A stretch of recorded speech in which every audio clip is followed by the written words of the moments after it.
The mess hall fell silent except for the clatter of a metal tray hitting the concrete floor. Sarah Martinez stood perfectly still, her body positioned in a way that most people wouldn't recognize as a combat stance. But the recruit sprawled on the ground 3 feet away from her knew exactly what had just happened. He had tried to throw a punch at what he thought was just another female soldier grabbing lunch. He was wrong. Dead wrong. What the 250-pound bully didn't know was that the quiet woman he had just attempted to assault had spent 18 months in the most grueling military training program on Earth, a program so classified that even her own family believed she had been stationed at a supply depot in Nevada, a program that turned ordinary soldiers into weapons capable of operating in the world's most dangerous places. As military police rushed toward the scene and dozens of shocked faces stared in disbelief, Sarah's mind flashed back to a conversation she had with her SEAL instructor just 6 months earlier. The real test isn't whether you can handle the ocean, the mountains, or the enemy. The real test is whether you can handle coming back to a world that doesn't know what you've become.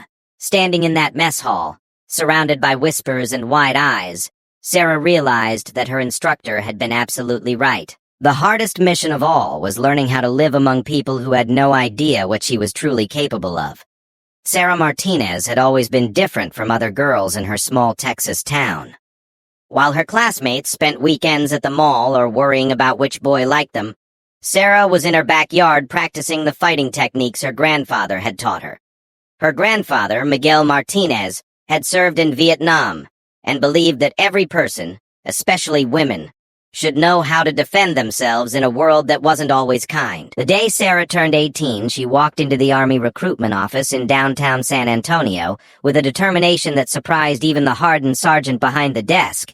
She wasn't running from anything or trying to prove something to anyone. She simply knew that she belonged in the military, even though she couldn't explain why. The feeling was like an invisible force pulling her towards something bigger than the quiet life everyone expected her to live. Basic training at Fort Benning was everything the other recruits complained about and more. The heat was unbearable, the drill sergeants were relentless, and the physical demands pushed everyone to their breaking point. But while her fellow soldiers struggled and complained, Sarah thrived. She finished every run first, completed every obstacle course with time to spare, and maintained her equipment with a precision that caught the attention of her superiors. What really set Sarah apart wasn't just her physical abilities. It was her mind. She had an unusual gift for staying calm under pressure and analyzing situations quickly. During training exercises, while other soldiers panicked or made hasty decisions, Sarah would take a moment to assess everything happening around her and then act with a clarity that seemed almost supernatural. Her drill sergeant, a tough woman named Sergeant Rodriguez, noticed this quality immediately. One particularly brutal afternoon during combat training, Sarah's unit was participating in a mock battle scenario. The exercise was designed to be chaotic and confusing, with smoke grenades, blank ammunition, and shouting instructors creating an environment that closely resembled real combat. Most of the recruits were overwhelmed, running around without clear purpose and making mistakes that would have been deadly in a real situation. Sarah, however, moved through the chaos like she had been born for it. She identified enemy positions, coordinated with her teammates using hand signals when radio communication was jammed, and completed her objectives with an efficiency that left even the instructors impressed. When the exercise ended, Sergeant Rodriguez pulled her aside. "Martinez, I've been doing this for 15 years, and I've never seen a recruit handle pressure like you just did. Have you ever considered special operations?"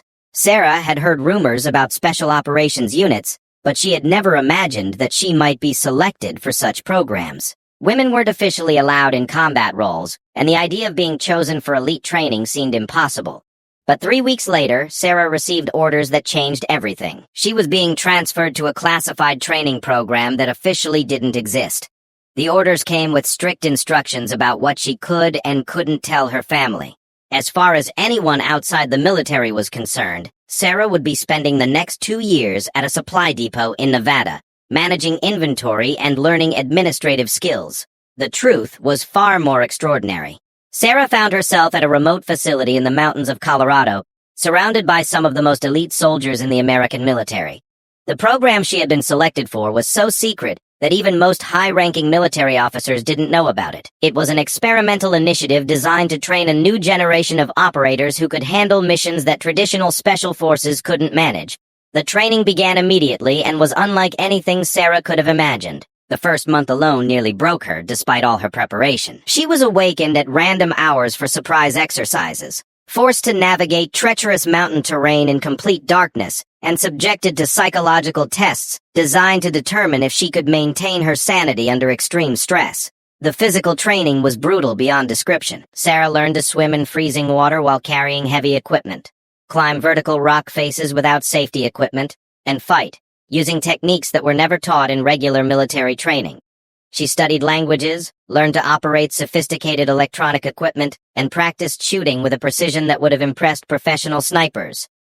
But the most challenging part of the training wasn't physical.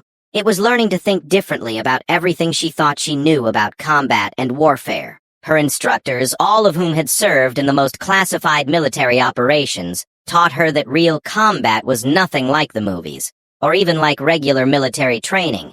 It was chaotic, unpredictable, and required a type of mental flexibility that few people possessed. One instructor, a former Navy SEAL named Commander Jackson, became particularly important in Sarah's development. He was a quiet man who rarely spoke unless he had something important to say, but when he did speak, every word carried the weight of hard-earned experience. During one of their training sessions, he explained something to Sarah that would stay with her for the rest of her life. Most people think that special operations is about being tougher or stronger than everyone else. But that's not what makes the difference between success and failure in real combat situations. What makes the difference is being able to stay calm when everyone else is losing their minds. It's being able to see clearly when everything around you is chaos. It's being able to make the right decision when there's no time to think, and the consequences of being wrong are deadly. As the months passed, Sarah discovered abilities within herself that she never knew existed. She could move through dense forest without making a sound, disable electronic security systems, and fight multiple opponents using techniques that seemed to defy the laws of physics. More importantly, she learned to trust her instincts completely, even when logic suggested she should do something different. The psychological training was equally intense. Sarah learned to withstand interrogation techniques, manage extreme stress without losing her ability to think clearly, and maintain her cover identity even under circumstances that would cause most people to break. She studied human psychology, learning to read people's intentions through subtle body language and verbal cues that most people never noticed. By the time Sarah completed her training, she had been transformed into something that didn't really have a name in the official military structure. She wasn't exactly a Navy SEAL because women weren't officially allowed in that program. She wasn't a member of Army Special Forces for the same reason, but she had received training that was equivalent to, and in some cases superior to, what those elite units provided to their members. The graduation ceremony for Sarah's class was held in complete secrecy. There were no families present, no photographers, and no official records that would ever acknowledge what these soldiers had accomplished. Commander Jackson addressed the small group of graduates with words that would haunt Sarah for years to come. You are now capable of things that most people cannot imagine. You have been trained to operate in situations where failure means death, not just for you, but potentially for countless innocent people. But here's what nobody told you when you started this program. The hardest part isn't learning to be a weapon. The hardest part is learning to live in a world where nobody knows what you really are. After graduation, Sarah received her first assignment. She would be deployed to a classified location for 6 months, working with a team of other specially trained operators on a mission that she was told would save lives, but could never be officially acknowledged. The mission was successful, but Sarah returned from it changed in ways that she struggled to understand. When her deployment ended, Sarah faced a choice that she hadn't anticipated. She could request another classified assignment and continue operating in the shadow world of special operations, or she could return to regular military service and try to build a normal career. The decision was more difficult than any physical challenge she had faced during training. Sarah chose to return to regular service, but she quickly discovered that Commander Jackson had been right about the challenges of living among people who didn't understand what she had become. She was assigned to Fort Hood in Texas, where she would work as a logistics coordinator. On paper, it looked like a significant step backward in her military career. In reality, it was an attempt to find some kind of normal life. The other soldiers at Fort Hood saw Sarah as just another female soldier who had somehow managed to get assigned to a comfortable desk job after basic training. They had no idea that she could disable any of them without breaking a sweat, speak 4 languages fluently, or operate equipment that most of them had never heard of. Sarah found herself living a strange double life, pretending to be ordinary while hiding capabilities that felt like they were burning inside her. The loneliness was overwhelming. Sarah couldn't talk to her family about what she had really been doing for the past 2 years. She couldn't make friends with her fellow soldiers because she had to constantly monitor herself to avoid accidentally revealing skills that would raise questions she couldn't answer. She felt like she was living in a prison of her own making, surrounded by people but completely isolated. It was during this period of adjustment that Sarah began spending most of her free time in the base gym, pushing herself through punishing workouts that helped her manage the frustration of her situation. She also started eating most of her meals alone, avoiding the crowded mess hall where casual conversations might lead to awkward questions about her background. This routine worked for several months, until the day when her carefully constructed normal life collided with the reality of what she had become. It started as an ordinary Tuesday morning when Sarah decided to grab lunch at the mess hall instead of eating alone in her barracks. She had no way of knowing that this simple decision would lead to a confrontation that would change everything about her situation at Fort Hood. The mess hall at Fort Hood buzzed with the usual lunchtime energy when Sarah walked through the doors that Tuesday afternoon. She had been avoiding the crowded dining area for months, preferring the solitude of her barracks, where she didn't have to pretend to be someone she wasn't. But today felt different. Maybe it was the Texas sunshine streaming through the windows, or perhaps her growing frustration with her self-imposed isolation, but something made her decide to join the rest of the soldiers for a normal meal. Sarah grabbed a tray and moved through the serving line, nodding politely to the kitchen staff who barely looked up from their work. She selected a simple meal, nothing that would draw attention, and looked around for a quiet corner where she could eat in peace. The dining area was packed with soldiers from various units, their conversations creating a constant hum of voices, laughter, and the clatter of silverware against plates. As she made her way toward an empty table near the back of the hall, Sarah's trained awareness picked up on something that made her subtly adjust her path.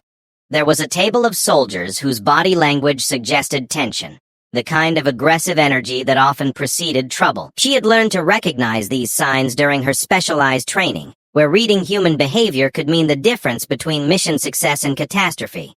The group consisted of 5 male soldiers, all appearing to be recent recruits based on their haircuts and the way they carried themselves. They were loud, crude, and clearly trying to establish some kind of dominance in their new environment. Sarah had encountered this type before, during her regular army service. Young men, usually away from home for the first time, trying to prove their toughness by picking on anyone they perceived as weak. Their leader was a large recruit named Danny Morrison, a farm boy from Alabama who stood about 6'4" and weighed at least 250 pounds. He had the kind of build that had probably made him a star on his high school football team, and had likely never met a physical challenge he couldn't handle, through pure size and aggression. His voice carried across the mess hall as he regaled his friends with stories about his weekend exploits, each tale more exaggerated than the last. Sarah successfully avoided their table and found a seat in the corner, where she could eat while keeping an eye on her surroundings. This habit of constant situational awareness had become second nature during her special operations training, where complacency could be deadly. Even in the apparent safety of an American military base, Sarah found it impossible to completely relax her guard. She was halfway through her meal when she noticed Morrison's attention shift toward a smaller soldier who was trying to quietly clear his tray at a nearby table. The young man, who couldn't have weighed more than 140 pounds, was clearly trying to avoid any interaction with Morrison's group, but Morrison had apparently decided that this soldier would be his afternoon's entertainment. "Hey there, Tiny," Morrison called out, his voice loud enough to attract attention from surrounding tables. "You sure you're in the right place? This is the Army, not the Boy Scouts." His friends erupted in laughter, encouraging Morrison to continue his harassment. The smaller soldier's face flushed red, but he kept his head down and tried to move toward the exit. Morrison wasn't finished. He stood up from his table, his considerable frame casting a shadow over his target. "I'm talking to you, little boy. Didn't your mama teach you manners? When someone's trying to have a conversation with you, the polite thing to do is respond. The situation was escalating quickly, and Sarah could see that the smaller soldier was trapped between Morrison's imposing presence and his desire to avoid a confrontation. Other soldiers in the mess hall began to notice what was happening, but nobody seemed inclined to intervene.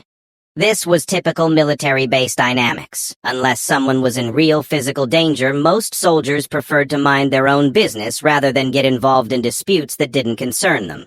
The unwritten rule was that everyone had to fight their own battles. Sarah continued eating, telling herself that this wasn't her problem. She had worked hard to maintain a low profile since arriving at Fort Hood, and getting involved in mess hall drama would only draw the kind of attention she was trying to avoid. But as Morrison continued to humiliate the smaller soldier, Sarah felt something stirring inside her that she recognized from her combat training. It was the same feeling she got when she witnessed injustice during her classified missions.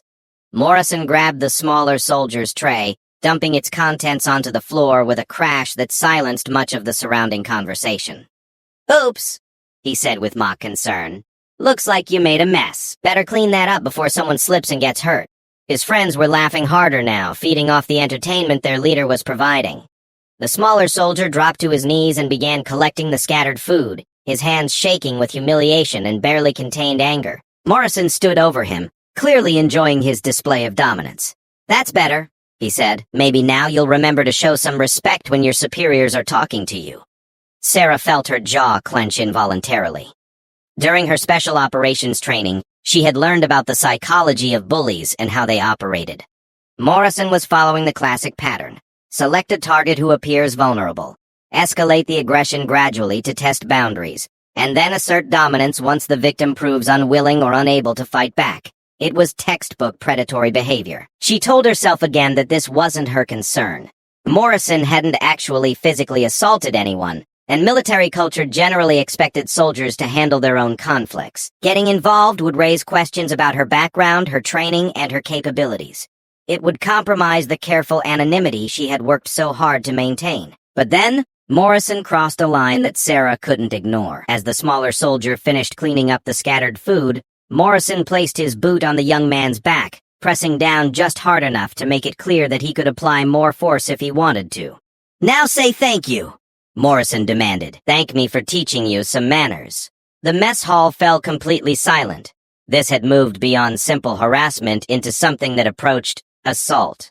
Sarah could see the smaller soldier's face contorting with shame and rage, but he was clearly too intimidated by Morrison's size and aggressive demeanor to fight back. Other soldiers watched with uncomfortable expressions, but still nobody moved to intervene. Sarah made a decision that would change everything about her life at Fort Hood. She stood up from her table, her movements smooth and deliberate, and walked directly toward the confrontation. Her special operations training had taught her that sometimes the mere presence of a confident person was enough to diffuse a volatile situation. She hoped that would be the case here. "That's enough," Sarah said quietly, her voice carrying just enough authority to get Morrison's attention. She had learned during her classified training how to project confidence without appearing aggressive, a skill that was essential when dealing with unstable individuals in high-stress situations. Morrison looked up at her with surprise that quickly turned to amusement. Here was this average-sized woman, probably weighing less than 130 pounds, trying to tell him what to do. To someone like Morrison, who had spent his entire life using his size to intimidate others, Sarah's intervention was more entertainment than threat. "Well, well," Morrison said, removing his boot from the smaller soldier's back and turning his full attention to Sarah. "Looks like Tiny here has a girlfriend who wants to play hero." He took a step towards Sarah, using his height advantage to try to intimidate her the same way he had intimidated his previous target. Sarah didn't move backward, didn't change her expression, and didn't show any sign of being affected by Morrison's intimidation tactics. This reaction clearly frustrated him, because bullies depended on fear responses to maintain their psychological advantage. When their targets didn't react with the expected fear, bullies typically escalated their behavior to try to provoke the reaction they were seeking. "I'm asking you politely to leave him alone," Sarah said, her voice remaining calm and steady. She could feel the attention of the entire mess hall focused on their confrontation, but she kept her eyes locked on Morrison's face, reading his body language for signs of what he might do next. Morrison laughed, a harsh sound that carried more anger than humor. "You're asking me politely? That's real cute, sweetheart. But I don't take orders from little girls who think they can tell real soldiers what to do."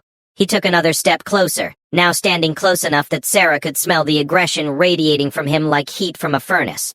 "This is your last chance to walk away," Sarah said, her voice still quiet but carrying an undertone that would have been recognized by anyone with combat experience. It was the voice of someone who had been in life-or-death situations and understood exactly what violence really meant. But Morrison had never been in real combat. His experience with physical confrontation was limited to high school football and the occasional bar fight where his size had always been enough to intimidate his opponents into backing down. He had no framework for understanding what he was actually dealing with. "My last chance?" Morrison repeated, his voice rising with indignation. "Lady, you got it backwards. This is your last chance to mind your own business before you get hurt." He raised his right hand, forming it into a fist that looked like it could punch through a wall. Sarah saw the punch coming before Morrison had even finished forming his fist. Her special operations training had included extensive instruction in reading pre-attack indicators, the subtle body language cues that preceded violent action. Morrison's shoulders had tensioned, his weight had shifted to his back foot, and his eyes had focused on her chin in the classic pattern of someone preparing to throw a right cross. In the split second before Morrison's fist reached her, Sarah's mind processed dozens of possible responses. She could have simply stepped backward and allowed the punch to miss, which would have been the least dramatic option. She could have blocked the punch and then attempted to de-escalate the situation verbally. Or she could have responded with the kind of controlled violence that her trainers had spent months teaching her to deploy when facing a genuine threat. The choice she made would determine not just the outcome of this confrontation, but the entire trajectory of her remaining time at Fort Hood. In that frozen moment, with Morrison's fist traveling toward her face, and the entire mess hall watching in stunned silence, Sarah decided that she was tired of hiding who she really was. Time seemed to slow down as Morrison's fist moved toward Sarah's face with all the force his 250-pound frame could generate. But instead of the satisfying impact he expected, Morrison found himself grasping at empty air. Sarah had moved with a speed and precision that seemed to defy physics, stepping slightly to her left while simultaneously grabbing Morrison's extended arm and using his own momentum against him. What happened next took less than 3 seconds, but every person in that mess hall would remember it for the rest of their lives. Sarah's response wasn't the wild flailing of an untrained fighter, or the desperate self-defense of someone caught off guard. It was the calculated, efficient application of techniques that had been drilled into her through months of the most advanced combat training in the world. Using Morrison's forward momentum, Sarah pulled him past her, while simultaneously stepping behind him. Before he could process what was happening, she had applied pressure to a specific point on his arm that caused his entire body to lose balance. Morrison, who had never encountered anything like this type of fighting, found himself spinning helplessly as Sarah controlled his movement with what appeared to be minimal effort. The technique she used was called a spiral takedown, something she had practiced thousands of times during her special operations training. It was designed to neutralize larger opponents by using their own size and aggression against them, redirecting their energy in a way that made their strength a liability rather than an advantage. To the untrained observers watching, it looked almost like magic. Morrison hit the floor with a tremendous crash, his tray flying through the air and landing with a metallic clatter that seemed impossibly loud in the silent mess hall. He lay there for a moment, stunned not just by the impact, but by the complete impossibility of what had just happened to him. In his entire life, nobody had ever been able to physically dominate him the way this small woman had just done. Sarah stood over him, her breathing still perfectly normal, her expression calm. She hadn't broken a sweat or shown any signs of strain. To everyone watching, it appeared that she had somehow defeated a man twice her size, without expending any significant effort. The reality was that her special operations training had taught her to remain relaxed during combat, using technique rather than strength to overcome opponents. "Stay down," Sarah said quietly, her voice carrying an authority that made it clear this wasn't a suggestion. Morrison, still trying to process what had happened to him, made the mistake of attempting to get back to his feet. He was motivated by humiliation and anger, unable to accept that he had been so completely dominated by someone he had assumed would be an easy target. Sarah's second response was even more devastating than her first. As Morrison struggled to his feet, telegraphing his intentions through his obvious rage, Sarah stepped forward and applied a technique that her SEAL instructors had called a compliance hold. She grabbed Morrison's wrist with one hand while placing her other hand on his shoulder, then applied pressure in a specific way that caused immediate and excruciating pain without causing permanent damage. Morrison's eyes went wide with shock and agony.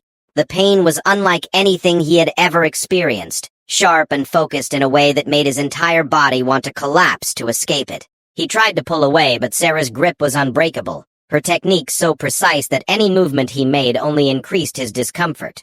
"I said stay down," Sarah repeated, her voice still calm but now carrying an undertone that made it clear she could inflict much worse pain if necessary. Morrison, his face contorting with the effort of trying to endure the compliance hold, finally stopped struggling and allowed Sarah to guide him back to the floor.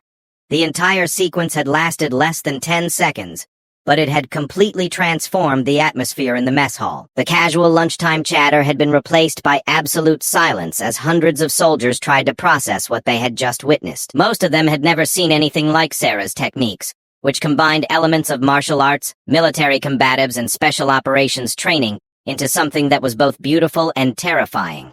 Military police arrived within minutes, having been summoned by soldiers who had witnessed the beginning of the confrontation. Sergeant Williams, a veteran MP with 20 years of experience, approached the scene expecting to find the typical aftermath of a mess hall fight. Two soldiers nursing bruises and egos, probably both claiming the other person started it. Instead, he found Morrison sitting on the floor, holding his arm and looking like he had just encountered something beyond his understanding. Sarah stood nearby, her uniform still perfectly pressed, showing no signs that she had been involved in any kind of physical altercation. The contrast between the two supposed combatants was so stark that Sergeant Williams initially wondered if he had been called to the wrong location. "What happened here?" Williams asked, looking around at the crowd of witnesses who were still staring at Sarah, with expressions ranging from awe to concern. Several soldiers began talking at once, all trying to explain the incredible sequence of events they had witnessed. "She attacked me!" Morrison shouted, finally finding his voice. "I was just trying to have a conversation and she attacked me for no reason." His version of events was so dramatically different from what everyone had witnessed that several soldiers actually laughed out loud. Private Johnson, the smaller soldier who had been Morrison's original target, stepped forward with visible nervousness. "That's not true, Sergeant. Morrison was harassing me, dumping my food on the floor, and when Specialist Martinez asked him to stop, he tried to punch her in the face." Williams looked at Morrison, then at Sarah, then back at Morrison. Even without hearing the full story, the physical evidence made it clear who had been the aggressor. Morrison's knuckles were scraped from hitting the floor, his uniform was disheveled, and he was clearly in pain. Sarah looked like she had just finished reading a book in the library. "Is that accurate, Specialist Martinez?" Williams asked Sarah directly. He had been an MP long enough to recognize when someone was trying to spin a story, and Morrison's account had all the hallmarks of a guilty person trying to shift blame. "Private Morrison attempted to strike me after I asked him to stop harassing Private Johnson," Sarah replied simply. "I defended myself using minimum necessary force." Her response was textbook military protocol, the kind of precise language that suggested formal training in how to document combat incidents. Williams nodded, making notes in his incident report. "Any witnesses want to confirm this version of events?" At least a dozen hands went up around the mess hall, with soldiers eager to provide testimony about what they had seen. The consensus was unanimous. Morrison had been the aggressor, and Sarah had simply defended herself. What puzzled Williams, and would puzzle investigators for weeks to come, was exactly how Sarah had managed to neutralize such a large opponent so completely. Her techniques weren't part of standard Army combatives training, and her calm demeanor suggested a level of combat experience that didn't match her official military record. "Where did you learn to fight like that, Martinez?" Williams asked with genuine curiosity. It was an innocent question, but it sent a chill through Sarah's body. This was exactly the kind of attention she had been trying to avoid, the type of scrutiny that could expose her classified background and destroy the anonymity she needed to maintain. "I studied martial arts before joining the Army, Sergeant," Sarah replied. which was technically true even though it grossly understated the reality of her training. My grandfather taught me some self-defense techniques when I was younger. Williams accepted this explanation, though he made a mental note to include Sarah's unusual combat skills in his report. From his perspective, it didn't really matter where she had learned to fight. What mattered was that she had been defending herself against an unprovoked attack, and she had shown remarkable restraint by not seriously injuring her attacker. Morrison was taken to the base medical facility for evaluation, more as a precautionary measure than because of any serious injuries. The doctors found some bruising and minor scrapes, but nothing that would require extensive treatment. Psychologically, however, Morrison was dealing with trauma that would take much longer to heal. His entire self-image as a physically dominant individual had been shattered in front of hundreds of witnesses. Word of the incident spread through Fort Hood with the speed that only military gossip could achieve. By dinner time, every soldier on the base had heard some version of the story about the small female logistics specialist who had single-handedly taken down the base's most notorious bully. The details became more exaggerated with each retelling, but the core facts remained consistent. Sarah Martinez was not someone to be underestimated. For Sarah, the attention was both gratifying and terrifying. She was pleased that she had been able to help Private Johnson and put Morrison in his place, but she was deeply concerned about the scrutiny her actions had attracted. Military bases were notoriously small communities where everyone knew everyone else's business, and her demonstration of advanced combat skills had made her the subject of intense curiosity. The official investigation into the incident was completed within a week. Morrison was charged with assault and received disciplinary action that would likely end his military career before it had really begun. Sarah was completely exonerated, with the investigating officer noting in his report that she had shown exceptional restraint and professionalism in defending herself. But the unofficial consequences of the incident were far more significant than any formal disciplinary action. Sarah found that her life at Fort Hood had been completely transformed. Soldiers who had previously ignored her now treated her with a mixture of respect and wariness. Some sought her out for advice about self-defense or combat techniques, while others seemed almost afraid to approach her. The change was most noticeable in the mess hall, where Sarah's presence now commanded a level of attention that made her deeply uncomfortable. Conversations would pause when she entered, and she could feel eyes following her movements as she selected her food and found a place to sit. The anonymity she had worked so hard to maintain had been completely destroyed in those few seconds of combat. 3 weeks after the incident, Sarah received a visit that she had been both expecting and dreading. Commander Jackson, her former SEAL instructor, appeared at Fort Hood without any advance warning. Officially, he was conducting a routine inspection of base security procedures. Unofficially, he was there to assess the situation with one of his former students, who had attracted exactly the kind of attention they had all hoped to avoid. "We need to talk," Jackson said simply when he found Sarah in her office. His expression was unreadable, but Sarah could sense his concern. The classified nature of her training meant that any public demonstration of her capabilities could potentially compromise ongoing operations or reveal information about programs that weren't supposed to exist. They met that evening in a secure conference room where their conversation couldn't be overheard. Jackson got straight to the point with his characteristic directness. "I've read the incident report, and I've talked to some people who witnessed what happened. You exposed yourself, Martinez. Those techniques aren't exactly standard-issue Army training." Sarah had been preparing for this conversation ever since the fight with Morrison. "I know, sir, but I couldn't just stand there and watch him brutalize that kid. It went against everything you taught us about protecting those who can't protect themselves." Jackson nodded slowly. He understood the ethical conflict Sarah had faced, because it was one that all special operations personnel eventually encountered. Their training gave them capabilities that could be used to help people in everyday situations. But using those capabilities risked exposing classified programs and putting national security at risk. "I'm not criticizing your decision," Jackson said after a long pause. "In your position, I probably would have done the same thing. But now we have to deal with the consequences. There are people asking questions about where you learned to fight like that. And some of those people have security clearances high enough to start connecting dots we don't want connected." The solution Jackson proposed was both elegant and painful.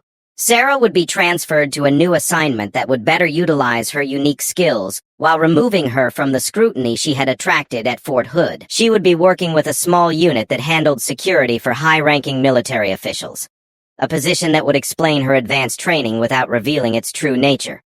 The transfer meant leaving behind the normal military life Sarah had been trying to build, but it also meant accepting who she really was and what she was truly capable of. As Jackson explained the details of her new assignment, Sarah realized that the incident in the mess hall had been more than just a confrontation with a bully. It had been a moment of truth that forced her to stop hiding from her own identity. 6 months later, Sarah stood in another mess hall in another military facility, watching a similar scene unfold. A larger soldier was harassing a smaller one, using intimidation and physical size to establish dominance. But this time, Sarah didn't hesitate. She had learned that some things were more important than maintaining anonymity, and protecting those who couldn't protect themselves was one of them. As she walked toward the confrontation, Sarah thought about the conversation she had with Commander Jackson on her last day at Fort Hood. "The hardest thing about what we do," he had told her, "isn't learning to be dangerous. It's learning to be dangerous in service of something greater than ourselves." Shilling the common message of bullying, because openly giving a message of first researching. Then, and in the rest of the time, it was desperate to meet the particular tracks of its calls, and sometimes that was exactly what the world needed.